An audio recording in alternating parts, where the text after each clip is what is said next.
The signal.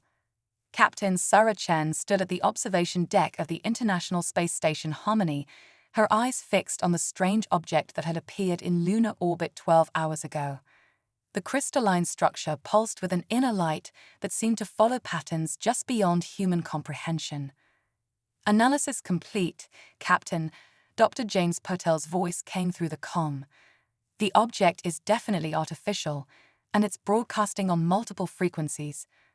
But here's the interesting part. It's using prime numbers as a base sequence. Sarah smiled. Universal mathematics, the first language of first contact. Have you started running the decryption protocols?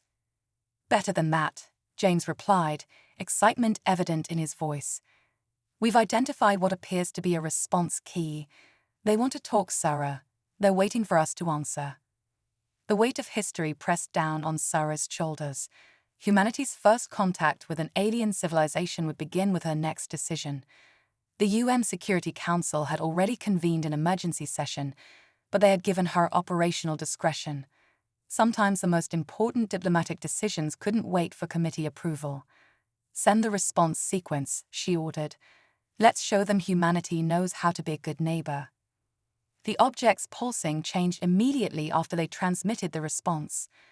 A holographic interface materialized in the station's main conference room, displaying symbols that shifted and flowed like liquid light. Translation matrix engaging, the station's AI announced. Establishing baseline communication protocols. The symbols resolved into English text. Greetings, Earth. We are the Astrani. We come seeking understanding. Sarah took a deep breath. Send our response. Greetings, Astrani. We welcome the opportunity for understanding. The next message changed everything. Our civilization faces a crisis that threatens our existence. We have watched your species, your adaptability, your creativity. They may be the key to our survival. Will you help us? In that moment, Sarah realized this wouldn't be a simple exchange of scientific knowledge. The Astrani hadn't chosen Earth by accident. They'd been studying humanity, seeing something in our species that their own civilization lacked. Tell me more about this crisis, Sarah transmitted back. The response came with a data packet that made the station's quantum computers hum with effort. The holographic display filled with images of a civilization far more advanced than humanity's, but one that had engineered itself into an evolutionary dead end. The Astrani had pursued perfect efficiency, optimizing their biology and technology until they'd eliminated what they saw as unnecessary variables. But now their rigid systems were failing to adapt to a changing galaxy. Dr. Petal, Sarah called out, assemble the first contact team. We're about to show our new friends that sometimes the most efficient solution is being inefficient enough to try the impossible. As the data continued streaming in, Sarah couldn't help but smile. Humanity's greatest strength had always been its ability to thrive in chaos, to find creative solutions where logic alone failed. The Astrani had built a perfect machine of a civilization, but they'd forgotten how to improvise. Send notice to the UN, she ordered. Tell them we're about to begin the real work of first contact. And James, get ready for the most interesting scientific collaboration of your life. The crystalline ship pulsed once more, as if acknowledging the beginning of something unprecedented. Humanity's first steps into a larger galaxy wouldn't be marked by conflict or conquest, but by the chance to prove that our very human imperfections might be exactly what an advanced civilization needed. Sarah looked at her reflection in the observation window, wondering if the Astrani could understand concepts like hope or excitement. They were about to learn, one way or another. Sometimes the best way to solve a problem was to be perfectly, wonderfully human about it. Cultural exchange. The Astrani delegation materialized in the station's quarantine chamber exactly 24 hours after Sarah's initial response. Their forms were humanoid, but seemed to shift like liquid mercury, their surface reflecting the station's lights in impossible geometric patterns. Fascinating, Dr. Patel whispered, adjusting his sensors. Their bodies appeared to be a blend of organic and synthetic materials. some kind of engineered evolution. The tallest of the three Astreni stepped forward, its form solidifying into a more stable configuration. I am Nexus 7, lead researcher for the Adaptation Initiative. The translation matrix rendered its voice in smooth, neutral tones. We appreciate your willing participation in this exchange. Sarah noticed how the alien's form became more rigid, more crystalline when speaking officially. Interesting. Welcome aboard the International Space Station Harmony. I'm Captain Sarah Chen, and this is our chief scientist, Dr. James Patel. Your habitat is inefficient, Nexus 7 observed, its gaze sweeping the station's curved walls. There are numerous redundant systems. James couldn't suppress a chuckle. Redundancy has saved our lives more times than I can count. Space is unforgiving. We've learned to prepare for the unexpected. The second Astreni, who had introduced itself as Interface 12, shifted forward. Its surface rippled with what Sarah interpreted as interest. This concept of unexpected, it dominates much of your engineering philosophy. Your species deliberately plans for chaos. We plan for possibility, Sarah corrected gently. Every backup system represents a lesson learned, often the hard way. Our history is written in our failures as much as our successes. The third Astreni, Analysis 4, had been silent until now. Its surface displayed complex fractal patterns that the station's AI was struggling to analyze. Your species embraces failure as a learning mechanism. This is why we chose you. Sarah gestured toward the conference room. Perhaps you could explain more about this crisis you mentioned. We're honored you chose us, but we need to understand why. As they moved through the station, Sarah noticed how the Astreni seemed to react to every minor variation in their environment. The slight temperature differences between modules, the subtle vibrations from the life support systems, even the way the human crew members each walked with slightly different gaits. In the conference room, Nexus 7's form stabilized into something almost statuesque. Our civilization achieved perfect efficiency 3,000 years ago. Every process, every interaction, every aspect of our existence was optimized for maximum productivity and minimum waste. Sounds impressive, James offered, but Sarah could hear the skepticism in his voice. It was our greatest achievement, Interface 12 continued, its surface now displaying equations that made Sarah's head spin, and it became our prison. Analysis 4 moved closer to the viewing window, its form reflecting the Earth below. We eliminated variables, standardized responses, removed inefficient elements like emotional variation and creative interpretation. But now our systems are failing. Our solutions have become recursive.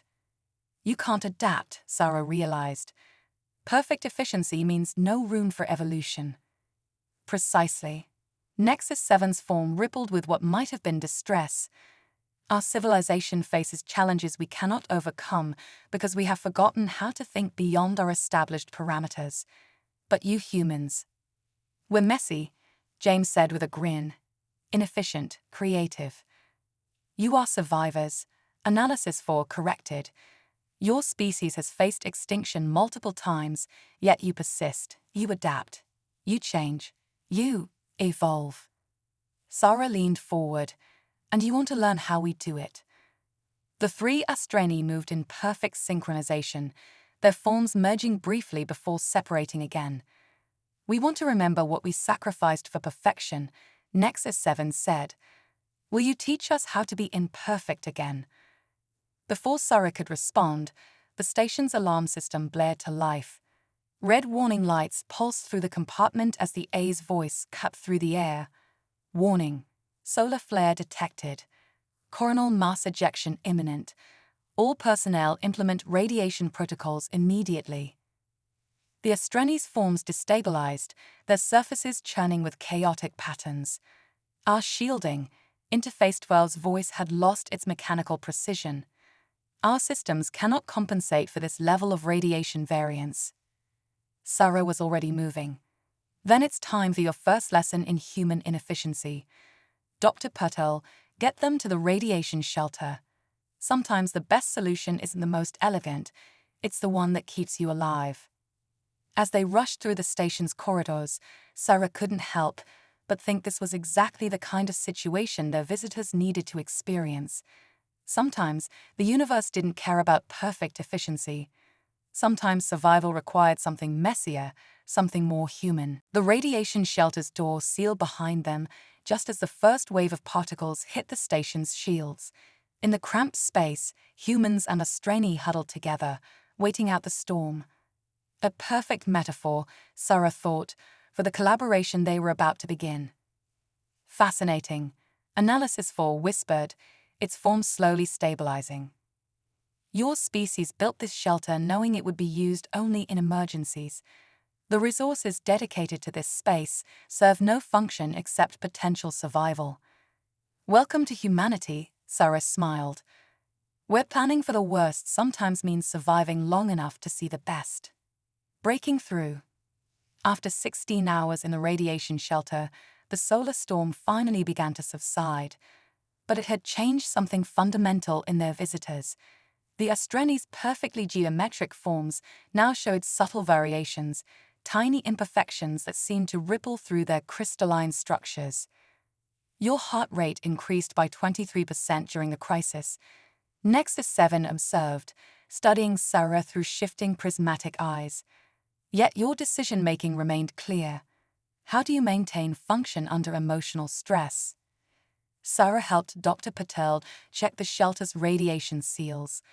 We don't try to eliminate the stress. We work with it. Sometimes fear or anxiety can sharpen our focus, make us more aware of what's important. Inefficient, Interface 12 stated, but its tone carried something new, curiosity, yet effective. Captain, the station's AI interrupted. We're receiving multiple distress signals from the lunar mining outposts. The solar flare damaged their primary life support systems. Sarah straightened immediately. How many people? 47 personnel across 3 facilities. Their backup systems are functioning, but they have less than 10 hours of breathable atmosphere remaining. Analysis 4 moved forward, its surface displaying rapid calculations. The radiation levels make traditional rescue operations impossible. Your vessels would not survive the journey. Then we'll have to get creative, Sarah said, turning to Dr. Patel. James, what about the Austrani ship? Its shielding technology is far more advanced than ours. Our vessel is not designed for rescue operations, Nexus 7 interjected. Its configuration is optimized for research and observation. Sarah smiled. Time for lesson 2 in human ingenuity. Dr. Patel, could we modify their ship's containment fields to create a safe corridor for evacuation? James's fingers flew over his tablet.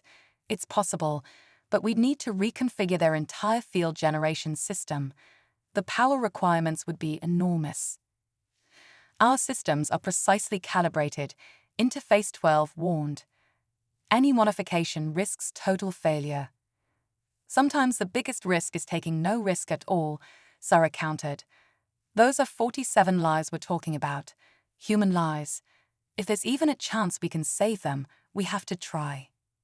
The 3 Austrani merged briefly, their forms swirling together in what Sarah had learned was their method of rapid consultation. When they separated, Nexus 7's surface showed new patterns, more complex and less rigid than before. We will assist, it declared.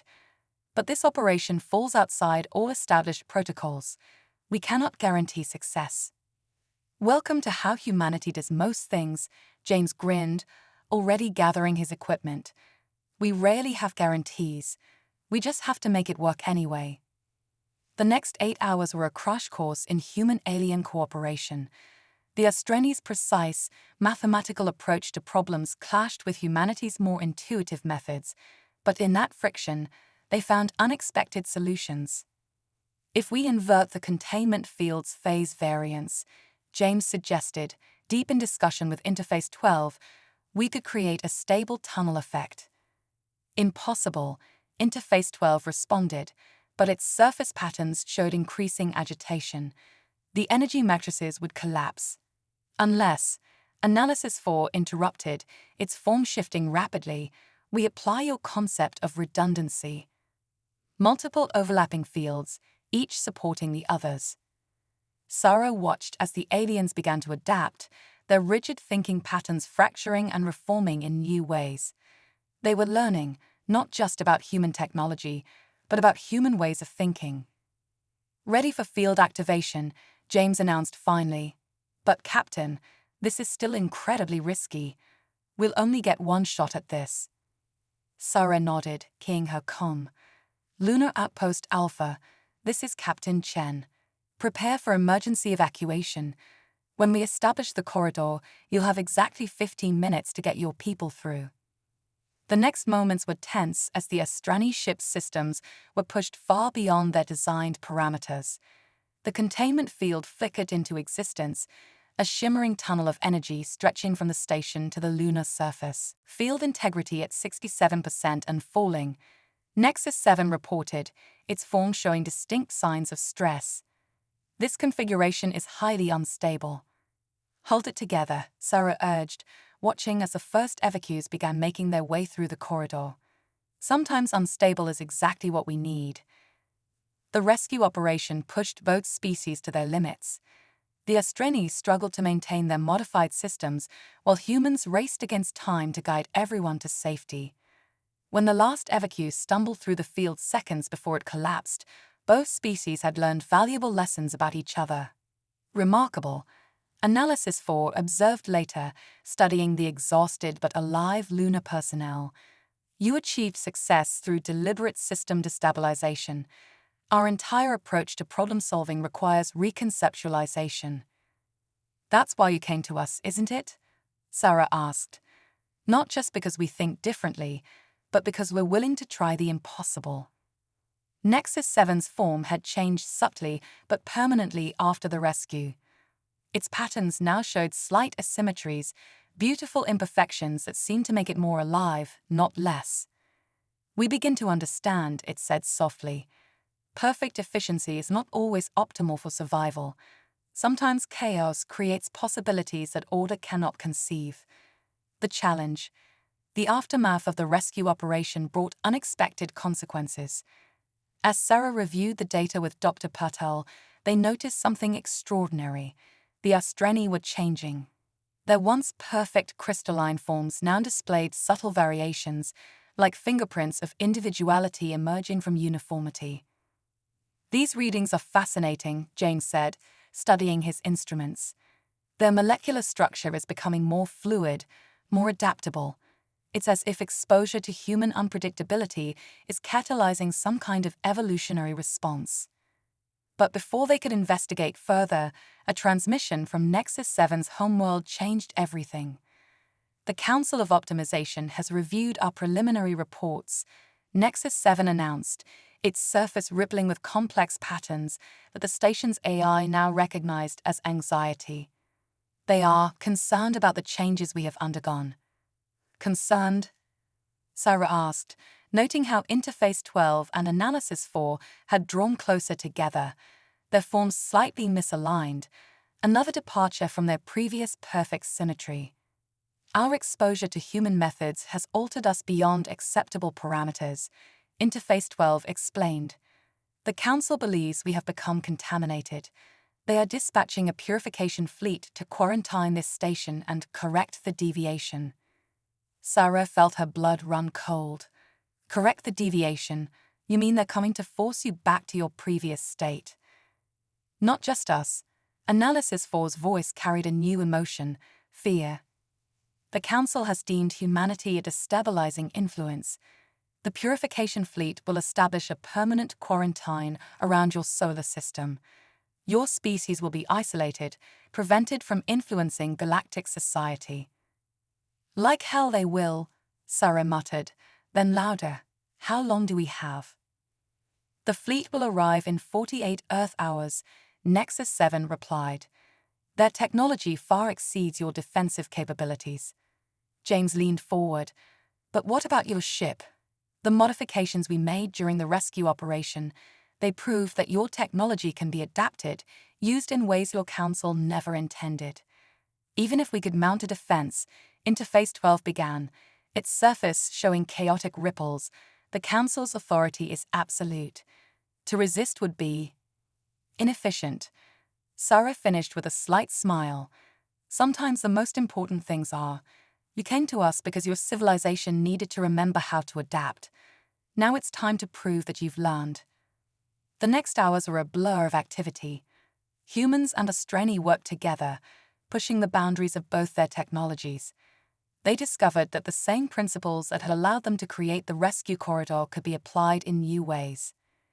If we reconfigure your ship's containment fields, James explained, his hands dancing over holographic controls, we can create a feedback loop in their purification beams, turn their own perfect efficiency against them. But the energy requirements would be astronomical. Analysis 4 objected, though its surface patterns showed growing excitement. We would need a catalyst, Sarah finished. Something unexpected, something human. She turned to the viewing window, looking at Earth below. What if we use the planet's magnetic field, natural chaos on a planetary scale? The Austreni merged briefly, their forms swirling together in increasingly asymmetric patterns. When they separated, Nexus 7 spoke with new determination. We will help you defend your world, it declared. Not just for humanity's sake, but for our own. We have remembered something our civilization forgot, the value of imperfection.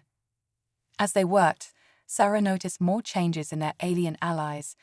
The Austreni began showing individual preferences, asking questions that went beyond pure functionality. Interface 12 became fascinated with human music, its form resonating with complex harmonies. Analysis 4 spent hours studying human art, its surface recreating impressionist paintings in shifting colors. But it was Nexus 7 who changed the most. During a rare quiet moment, it approached Sarah with a question that showed just how far they'd come. Captain Chen, it began, its form shimmering with uncertainty, I have been experiencing irregularities in my thought patterns. When we succeed in our defense, not if, but when, I find myself looking forward to what comes next. Is this hope? Sarah smiled. Hope, Nexus 7, and maybe a little faith in the impossible. Two of humanity's most inefficient and most powerful traits. The station's proximity alerts blared to life. On the main screen, multiple contact points appeared at the edge of the solar system. The purification fleet had arrived early. Ready or not, Sarah announced, looking at her mixed crew of humans and evolving Austreni. It's time to show the Council that sometimes the best kind of optimization is learning how to embrace chaos. Common ground. The purification fleet emerged from faster-than-light travel in perfect geometric formation, 12 crystalline ships arranged in an immaculate dodecahedron pattern. Their appearance alone demonstrated everything the Austreni had been trying to break free from: absolute order, unwavering symmetry, and complete predictability. Main fleet holding position just beyond Mars orbit, James reported, his fingers dancing across multiple holographic displays. Their energy readings are, well, they're off the charts. Sarah watched as Nexus 7's form rippled with what she now recognized as determination. The changes in their alien allies had become more pronounced over the last hours. Each Austreni now displayed distinct patterns, unique variations that would have been considered corruptions by their homeworld. Incoming transmission, the station's AI announced. Priority signal from the purification fleet. The holographic display materialized in the center of the command center, revealing a being that made the original Austreni look chaotic by comparison. Its form was perfectly geometric, every angle precise, every surface unblemished. This is Optimizer Prime 1, it announced, its voice devoid of any inflection. Our scans indicate severe corruption of Research Team 7. Prepare for immediate purification and containment. Sarah stepped forward. This is Captain Sarah Chen of Earth. The Austreni came to us for help, and we've given it. Any attempt to purify them or contain our planet will be met with resistance. Irrelevant, Optimizer Prime 1 responded. Your species represents an unacceptable variable in galactic development. Order must be maintained. Order isn't the same as stagnation. Interface 12 suddenly interjected, its surface blazing with new patterns. We came seeking understanding, and we found something far more valuable: growth. The optimizer's form flickered slightly, the first sign of disturbance. You have been corrupted beyond salvation. The human influence must be contained. Analysis 4 moved forward, its form now displaying intricate fractal patterns that merged mathematics with art. No, we have been awakened. The humans haven't corrupted us. They've reminded us of what we once were, what we could be again. The purification fleet began to move, their ships rearranging into an attack formation that was probably considered flawless by their standards, and therefore completely predictable. Now, Sarah commanded. James activated their modified defense system. The Earth's magnetic field, augmented by the Astrani ship's reconfigured containment technology, sprang to life. Invisible waves of chaotic energy rippled through space. The optimizer's image flickered more violently. What is this disruption? This is humanity's gift to the galaxy, Nexus 7 declared, its form pulsing with newfound strength. The perfect imperfection of natural law. The purification fleet's perfect formation began to waver as Earth's magnetic field, channeled and amplified by their jerry-rigged defense system, played havoc with their rigidly optimized systems. Their ships, designed to function in perfect harmony, suddenly had to cope with unpredictable variables. Their systems are destabilizing, James reported with a grin. They literally can't compute what's happening to them. You cannot resist optimization, Optimizer Prime 1 insisted, but its perfect form was beginning to show cracks. Order must adapt, Sarah finished. That's what living things do. That's what your people used to do before they became so focused on perfection that they forgot how to change. The disruption spread through the purification fleet like a wave of controlled chaos. Ship after ship began to show signs of transformation as their perfectly ordered systems were forced to adapt to survive. Remarkable. Analysis 4 observed, its patterns shifting in harmony with the cascade of changes they were witnessing. Their rigid programming is breaking down, but instead of failing, they're evolving. On the holographic display, Optimizer Prime 1's form had changed dramatically. The perfect geometric patterns were gone, replaced by flowing, organic shapes that seemed to pulse with new life. It struggled with newly individual thoughts. What is happening to us? You're remembering, Nexus 7 said gently. Remembering that the universe isn't meant to be perfect, it's meant to be alive.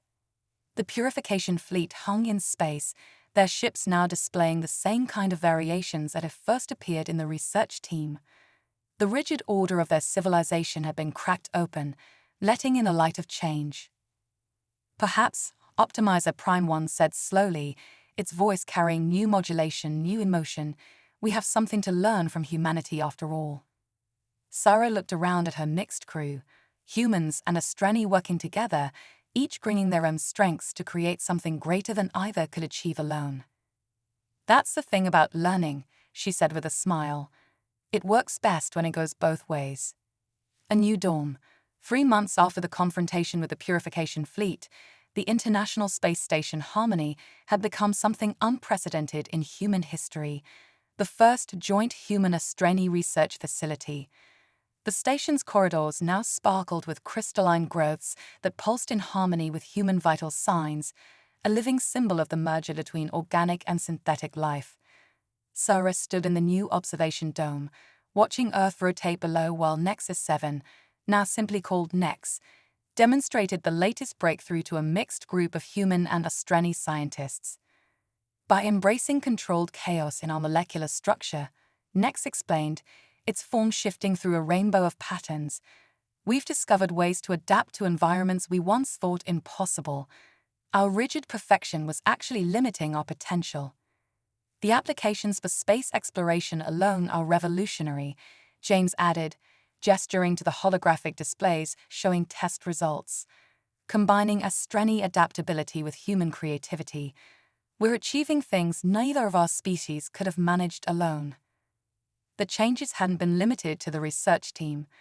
After the dramatic transformation of the purification fleet, the Astreni civilization had entered what they now called their Renaissance of Imperfection. Centuries of rigid optimization were being re-examined through the lens of human influence. The Council has officially been reformed. Interface 12, now known as Iris, announced, entering the dome with their characteristic shimmer of musical patterns. The new collective of evolution has approved expanded cooperation with Earth. And the quarantine proposal? Sarah asked, though she already suspected the answer from Iris's bright patterns. Unanimously rejected. In fact, they're proposing the opposite, a galaxy-wide initiative to study and learn from other species' unique traits. They're calling it the Diversity Optimization Protocol. Analysis 4, who had chosen the name Atlas, moved forward, its surface displaying a stunning recreation of Van Gogh's Starry Night. We've discovered that true optimization isn't about eliminating variables, it's about learning to thrive because of them. Sarah smiled, remembering how far they'd come from those first tense meetings. The Astreni had sought out humanity hoping to learn adaptation, but they'd gained something far more valuable. They'd rediscovered their own capacity for growth and change. Captain Chen, the station's AI interrupted. We're receiving a priority transmission from the collective. They're asking for your input on the first joint exploration mission. Still feels strange, Sarah admitted, being asked to help plan missions for a civilization thousands of years ahead of us. Not ahead, next corrected, its patterns shifting to show what Sarah had come to recognize as affection. Different, walking a different path. Now we walk together, learning from each other's journeys. The observation dome filled with holographic star maps as they began planning the mission. Human intuition merged seamlessly with Astreni precision, creating possibilities neither would have conceived alone. There's something beautiful about it, isn't there? James mused, watching the interactions between the species. How we ended up teaching each other exactly what we needed to learn. Sarah nodded, remembering those first desperate messages about a civilization in crisis. They thought they needed our chaos, our imperfection, but what they really needed was to remember that perfection isn't about being flawless, it's about being whole. And what did we need? Atlas asked, genuinely curious. To remember that chaos doesn't have to mean disorder, Sarah replied. That sometimes the most human thing we can do is find the patterns in our own randomness. The station hummed with life, human and Astreni, organic and synthetic, planned and spontaneous. Outside, Earth continued its eternal dance around the sun, while the modified Astreni ships sparkled like new stars, their once rigid forms now flowing with endless possibility. You know, Nex said softly, in all our calculations and optimizations, we never predicted this outcome. A future where imperfection and precision could coexist, strengthen each other. Sarah watched as a group of human children, recently arrived from Earth's first space school, played with small Astreni energy constructs that shifted and flowed in response to their laughter. That's the best kind of future, she said, the kind you can't predict, the kind you have to create together. As if in response, the station's crystalline growths pulsed with warm light, their patterns a perfect blend of mathematical precision and organic chaos.